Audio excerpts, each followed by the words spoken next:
오늘 본문에 속해 있는 여호수아서 10장에는 약속의 땅을 유업으로 받기 위한 여호수아와 언약의 백성들, 그리고 기브온 부족이라고 하는 두 백성들이 연합하여 약속의 땅의 남쪽을 지배하고 있는 아모리족 속의 5 부족들과의 연합군과의 싸움이 기록되어져 있습니다. 이 싸움은 약속의 땅을 유업으로 받기 위한 3번째 전투가 되어지는데, 이 전투의 기록을 가만히 살펴보면 성경의 앞뒤 문맥을 이해해 보건대 아마도 기브온 부족은 아모리 족속의 나머지 5 부족과 연합을 하여서 여호수아를 중심으로 한 언약의 백성들과 전투를 벌이기로 아마 약속을 했었던 것 같습니다. 그런데 기브온 족속은 자기 6 부족이 연합을 하여서 언약의 백성들과 전투를 하면 승리할 것 같았지만, 권능의 하나님이 함께 하시는 언약의 백성들을 이길 수 없다고 판단하여 연합되어졌던 곳에서 탈퇴하기 위해서, 연합되어졌던 것을 모르게, 나머지 5 부족 모르게 자기네들은 언약의 백성들과 화친 혹은 화평 조약을 맺어서 이제 그들은 진멸당하지 않도록 그렇게 조약을 맺게 되어집니다. 그런데 그렇게 조약을 맺는 그들의 모습은 참으로 비굴했고 참으로 굴욕적으로 조약을 맺었다고 하는 겁니다. 그런데 이 사실을 아모리 족속의 나머지 5 부족이 알게 되어졌습니다. 그래서 이 나머지 5 부족은 화가 났어요. 아니, 우리가 연합하여 싸우기로 했었는데 왜 쟤네들은 우리를 배신하지? 안 되겠다. 우리를 배신한 쟤들을 우리가 가서 멸하여 버리자. 이렇게 자기네들끼리 의기투합해서 이제 기브온 부족과의 전투를 벌이게 되어집니다. 그런데 이 6 부족 가운데에 기브온 족속이 아마 가장 강한 족속이었던 것 같습니다. 그래서 전투를 벌이게 되어지는데, 전투를 언제 시작해서 언제 끝났는지는 우리는 알 수 없지만 아마도 기브온 족속이 전황이 불리해져서 전세가 불리해지자 그들은 구원병을 이제 여호수아에게 보내게 되어집니다. 그리고 여호수아는 그 구원병으로부터 전세가 불리하다는 소식을 듣고 이제 당장 군대를 모집해서 밤새 달려가게 되어집니다. 그런데 그 전투가 벌어지는 곳에서부터 여호수아가 머물고 있는 그곳까지의 전투는 그곳에까지의 거리는 대략 40여 킬로미터 정도 된다고 합니다. 이 40여 킬로미터 되어지는 이 길을 여호수아와 그의 군대들은 밤새 달려와서 한밤중에 도달했는지 아침에 도달했는지 알 수는 없지만 그들은 즉각적으로 그곳에 달려와서 기브온 부족과 연합하여져서 이제 나머지 아모리 족속과의 그 연합군과 전투를 벌이게 되어집니다.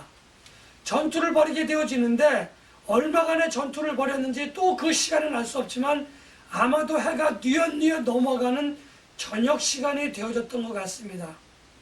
너무나 많이 싸워서 지칠 법도 한데 밤새 달려와서 쉬지 않고 전투를 해서 지칠 법도 한데, 여호수아가 아마 이렇게 보니까 전황이 유리하고 그리고 조금만 더 싸우면, 조금만 더 시간이 있으면 전투에서 승리할 수 있을 것 같아지자 여호수아는 달과 해에게 명령을 합니다. 너희들은 지금 이 자리에서 멈춰라 라고 하는 거죠. 너희들은 이 자리에 멈춰서 더 이상 시간이 흘러가지 않도록 우리에게 시간을 벌어줘라. 우리가 조금만 더 싸우면 이길 수 있을 것 같다라고 하는 의미의 명령을 멈추라고 내리게 되어집니다. 그러자 즉각적으로 달과 해가 멈춰서 시간은 더 이상 흘러가지 않게 되어지고 전투는 계속적으로 벌어지게 되어집니다. 그 시간이 얼마나 되었는지 우리는 알 수 없습니다. 그러나 이제 나중에 그것을 우리가 종합적으로 이야기해 볼 시간이 우리에게 주어졌다고 하는 것을 저는 여러분들에게 미리 말씀을 드립니다. 아무튼 전투를 통해서 기브온과 언약의 백성들의 연합군이 승리를 하게 되어지자 이제 나머지 5부족의 그 왕들은 도망을 하게 되어지는데 일부 이 도망하는 군사들을 향해서 하나님께서 우박 덩어리를 쏟아내려 버리신다고 하는 거죠. 우박 덩어리를 통해서 도망하는, 다시 말하면 패장병들을 멸하고 도망하였던 그 패장병들을 멸하기도 하였지만 더 빨리 더 멀리 도망갔던 그 왕들까지 다 잡아와서 그들이 여호수아와 기브온 사람들의 그 발 아래 그들의 머리가 짓밟히는 굴욕적인 패배를 하게 되어집니다. 그리고 하나님께서는 여호수아에게 그들을 진멸하라고 명령을 하셨고, 여호수아는 그 명령을 받들어서 아모리 족속 전체를 진멸하는 그러한 정말 아주 통쾌한 승리를 맛보는 전투가 오늘 여호수아 10장에 벌어진 가나안 땅을 유업으로 받기 위한, 하나님이 약속하신 그 약속의 땅을 유업으로 받기 위한 세 번째 전투가 오늘 끝나게 되어집니다. 이 세 번째 전투가 일어나기 전에 첫 번째 전투와 두 번째 전투를 가만히 우리는 살펴보아야 합니다. 이 전투가 우리들에게 있어서 중요하다고 제가 말씀을 드리는데, 그냥 막 싸우는 전투가 아니라 우리가 지도를 보면 알겠지만 하나님께서 약속으로 주신 그 언약의 땅은 남북으로 기다란 땅입니다. 그래서 언약의 백성들이 가운데를 뚫고 들어가서 북쪽으로 가든지 남쪽으로 가든지, 아니 그들이 남쪽에서부터 전투가 시작되었든지 북쪽으로부터 전투가 시작되어졌다고 한다면 언약의 백성들은 가나안 땅을 확보하는 데 있어서 물론 하나님의 도움이 있었으니까, 하나님의 권능이 있었으니까 결국은 승리를 하게 되어집니다. 그러나 그 전쟁 가운데에서 많은 사상자가, 많은 손실이 일어날 것이라고 하는 것을 하나님은 잘 알고 있었습니다. 그래서 하나님께서는 여리고성의 전투를 통해서, 아이성의 전투를 통해서 남북으로 길게 놓여진 그러한 약속의 땅을 먼저 이등분한다는 거죠. 남쪽에 한 부족과 남쪽에 부족을 남겨놓고 북쪽에 부족을 남겨놓고, 그리고 오늘 세 번째 전투를 통해서 하나님께서 약속으로 주시겠다고 하시는 그 언약의 땅에 남부로 전체를 차지하는 그러한 쾌거를 올리게 되어집니다. 그래서 이 세 번째 전투는 단순히 전쟁에서의 승리를 의미하는 것이 아니라 하나님께서 기사와 이적을 통해서, 하나님의 권능을 통해서 기브온 부족 사람들에게 뿐만 아니라 언약의 백성들에게도 하나님께서 약속으로 주시겠다고 하신 그 약속의 땅을 유업으로 받는 그러한 아주 좋은 그러한 하나님의 권능, 기사와 이적을 보여주고 있다고 하는 겁니다. 여기서 한 가지 중요한 사실은 기브온 족속이 멸망을 당하지 않고 하나님께서 약속하신 언약의 땅을 함께, 언약의 땅의 남부 지역을 함께 유업으로 받았다고 하는 겁니다. 하나님께서는 분명히 진멸하여 없어질 족속임에도 불구하고, 없어질 부족임에도 불구하고 가나안 부족이었던 기브온 부족에게도 하나님께서는 약속의 땅을 허락하셨다고 하는 거죠. 좀 더 쉽게 말씀을 드리면 이방 민족에게도 하나님께서는 언약의 땅을, 약속의 땅을 언약의 백성들처럼 유업으로 받을 수 있는 그 문을 열어주셨다고 하는 겁니다. 지금 제가 이 말씀을 드리는 이유는 이미 구약시대 저 앞에 시대 때부터 계속적으로 하나님은 선택받은 백성들 뿐만 아니라 그렇지 않은 백성이라 할지라도 약속의 땅을 유업으로 받을 수 있는 그러한 문들을 지금 계속해서 열어놓고 있다고 하는 것을 우리들에게 저는 하나님께서는 보여주시고 있다고 하는 것을 저는 여러분들에게 말씀을 드리고 있는 겁니다.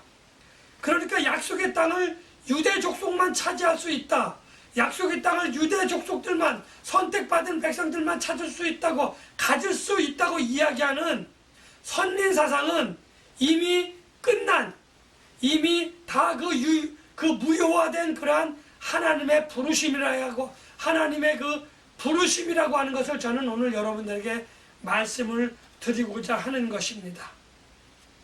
그리고 또한 첫 번째 여리고성과 아이성의 전투는 약속의 땅, 그 약속의 땅 전체를 남북으로 갈라놓는 그러한 전투였다고 하는 거죠.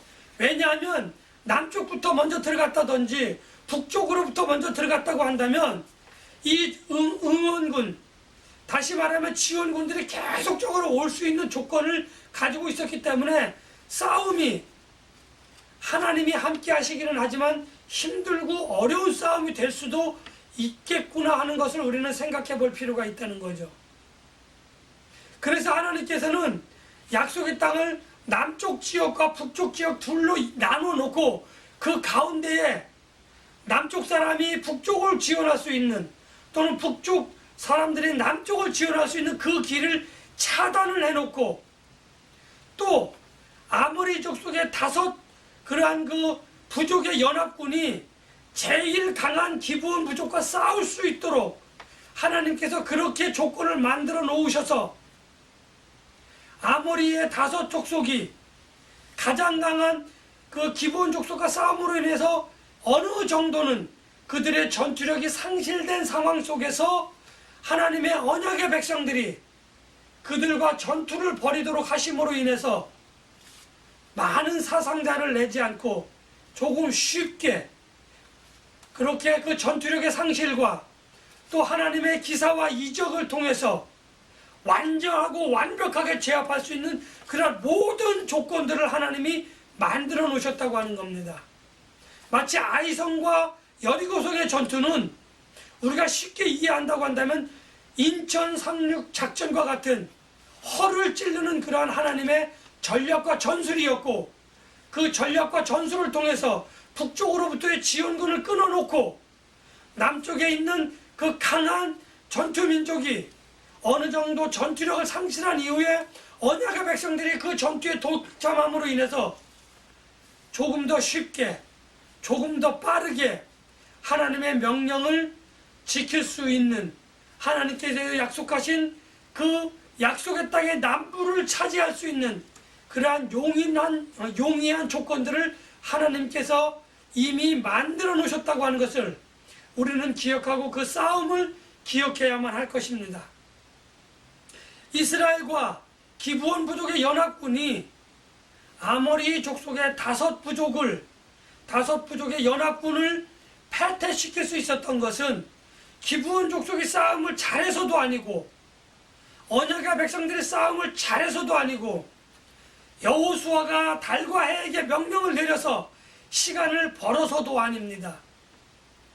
여호수아가 달과 해에게 멈추라고 하는 그 명령은 하나님을 감동시켰고, 그래서 하나님께서는 여호수아의 명령을 조금만 더 싸우면 이길 수 있겠구나 하는 그 하나님의 권능을 힘입은 여호수아의 확신에 찬 그 부르짖음으로 하나님께서는 받아들이셨고, 해와 달을 만드신 하나님께서는 그것을 전체적으로 운행하라고 명령하셨던 하나님은 그 운행을 잠시 멈춰주심으로 인해서 이스라엘 백성들과 기브온 백성들이, 기브온 부족이 전투에서 승리할 수 있는 그 조건을 갖도록 그렇게 하나님께서 허락해 주셨다고 하는 겁니다.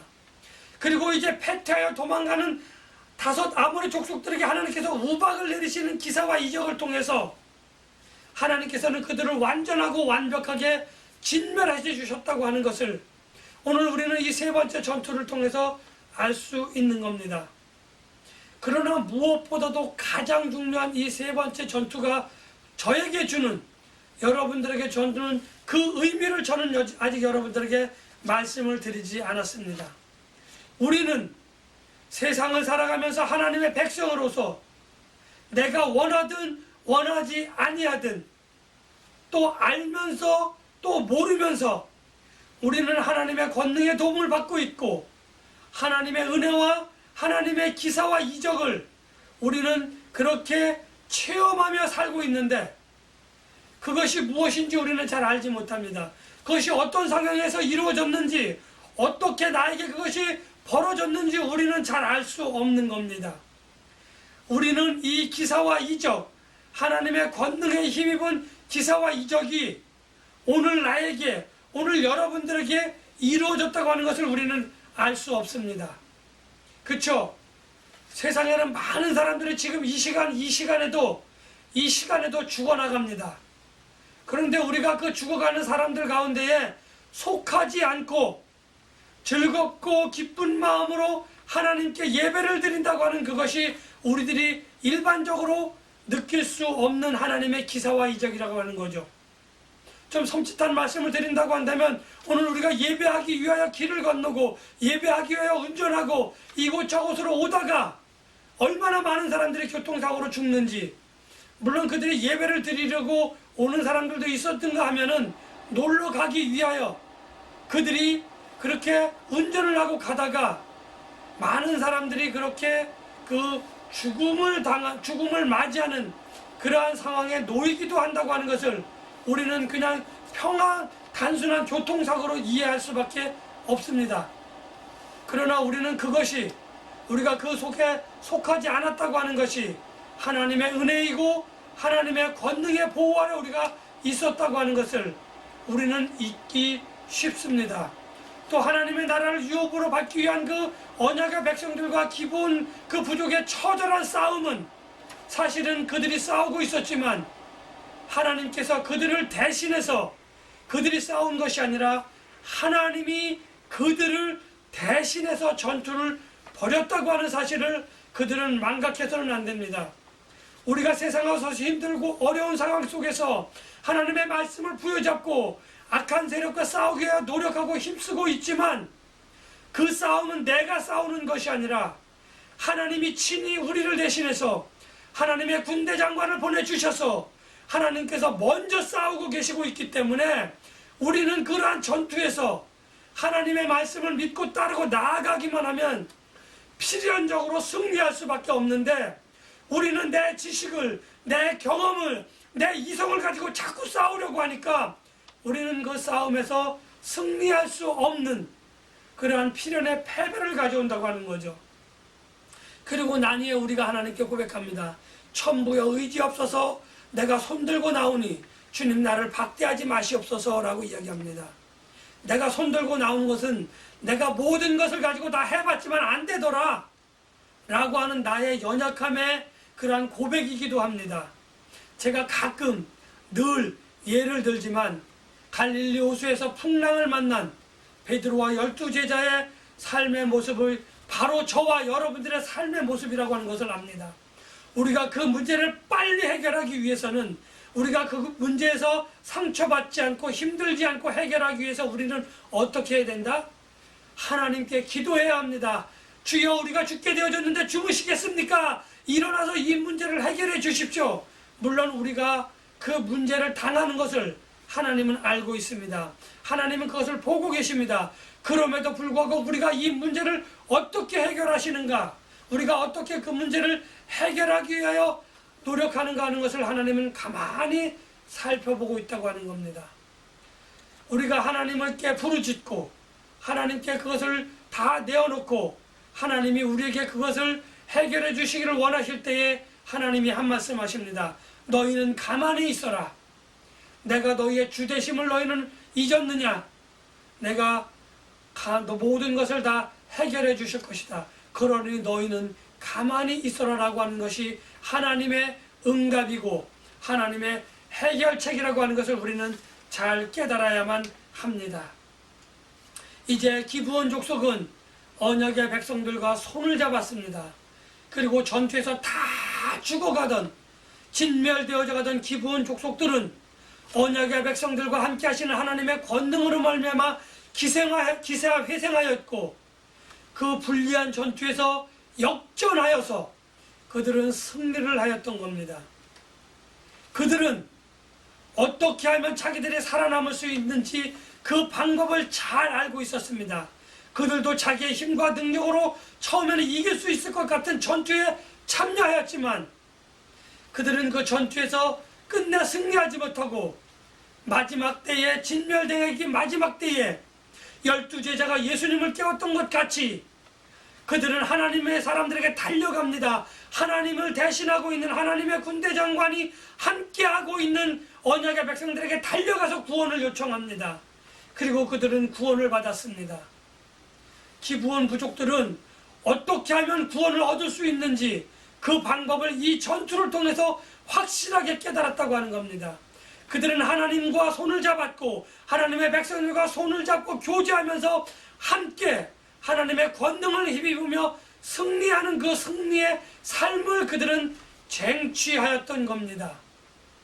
참으로 그러한 부분들에 있어서는 지혜로운 부분들입니다. 그들은 비록 비열한 그러한 계략을 가지고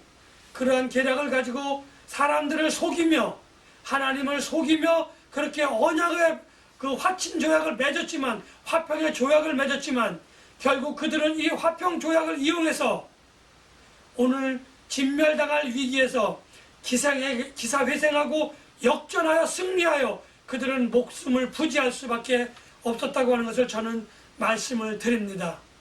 오늘 우리가 힘들고 어려운 삶 가운데에서 내가 누구의 손을 붙잡느냐, 내가 무엇을 의지하느냐에 따라서 우리의 삶은 승리할 수도 있고 우리의 삶은 그 자리에 주저앉아 우리의 삶이 진멸당할 수도 있는 그러한 상황입니다. 오늘 기브온 족속, 기브온 부족과 같은 지혜로운 선택으로 하나님의 손을 단단히 붙잡고 나아가 기사회생하시고 역전하여서 하나님께 영광을 돌려드리고 하나님이 기쁨이 되어지는 그러한 삶을 고백하며 하나님께 영광이 되어지며 많은 사람들에게 하나님을 믿는 자들의 삶이 어떠한 삶인지 보여주시는 저와 여러분들이 되시기를 예수님의 이름으로 간절히 축복하며 기도합니다.